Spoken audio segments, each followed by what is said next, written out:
Hi guys! Ayan, kumusta po sa inyong lahat? So, ngayon pa lang po uli ako nakapag-voice over. Hindi pa rin po tapos. Siyempre, may mga part pa din po na may baha dito sa aming lugar and sa iba pang lugar. So, ayan. So, marami naman pong relief goods na dumadating. Ayan, maraming salamat po. Ayan. Ito ay kahapon pa. Ngayon po ay wala naman ng baha. Kaya, okay naman na po. So, ayan. Masaya naman kahit papaano yung mga tao kasi may relief goods na nakukuha. Ayan. So, kami po guys, medyo marami-rami din yung aming goods na nakuha. Ayan, puro mga delata, mga noodles, mga biscuit, kape. Ayan. Meron din mga toothpaste, sabon. Ayan, mga sipilyo. Ayan. So, syempre, madaling lutuin po ngayon pag mga ganito is corn beef. So, ito yung ating lulutuin ngayon para sa ating pananghalian. So, meron po tayo dyan patatas. Yung ating patatas, ayan, cubes ko lang guys. Ayan, so yan yung ating unang lulutuin para mamaya madali nang maluto. Kasi yung ating corn beef is dati naman na pong luto. So, yan na nga.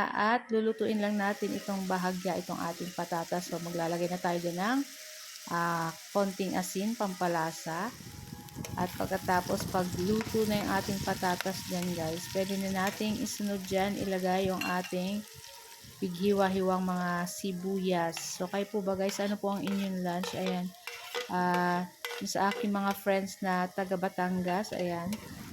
Ingat po kayo dyan. Grabe din po ang pinsala ng Bagyong Christine dyan. So, nakita ko lang din po at napanood. So, ingat din po kayo. Ayan, laban lang sa lahat ng mga nasalanta ng Bagyong Christine. Ayan. So, ayan na nga. At pagkatapos, ayan, luto na rin yung ating sibuyas. Ilagay na natin dyan, syempre, yung ating corned beef. Nako. Pag mga ganitong ulam, simple lang, pero talagang napakasarap naman pong ulamin. So, ayan.